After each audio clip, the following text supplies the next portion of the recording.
sa inyo lahat. Huwag mag-focus sa isang bagay lamang. Sikapin mo na unahin ang Diyos, pamilya, trabaho, at yung mga bagay na magpapataas sa iyo ng yung magandang pamumuhay.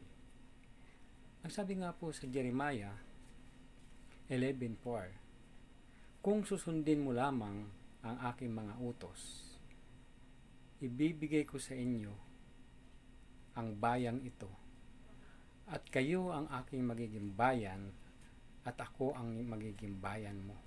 At ibibigay ko sa inyo ang lupaing ito na mas mayaman sa lahat ng bagay. Kaya po, mahalaga na pukusan natin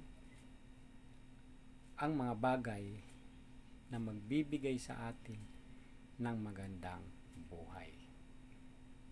At bigyan natin ng halaga ang ating manglilikha,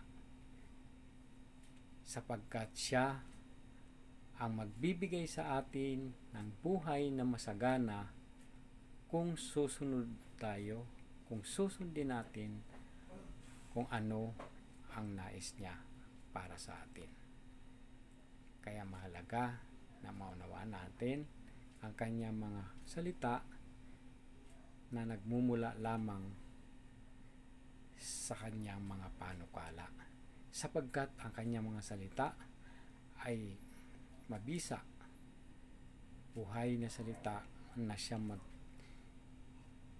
magtuturo sa atin, na mag-guide sa atin tungo sa buhay na matagumpay.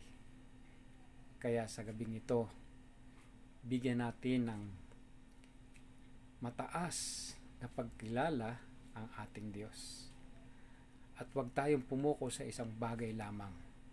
I-enjoy natin ang ating buhay upang hindi tayo ma-exhaust sa ating mga ginagawa. Enjoy your life and focus for our God, at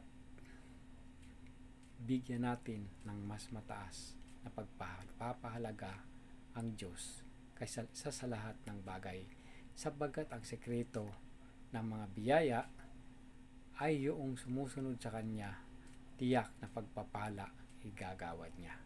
Magandang gabi po sa ating lahat.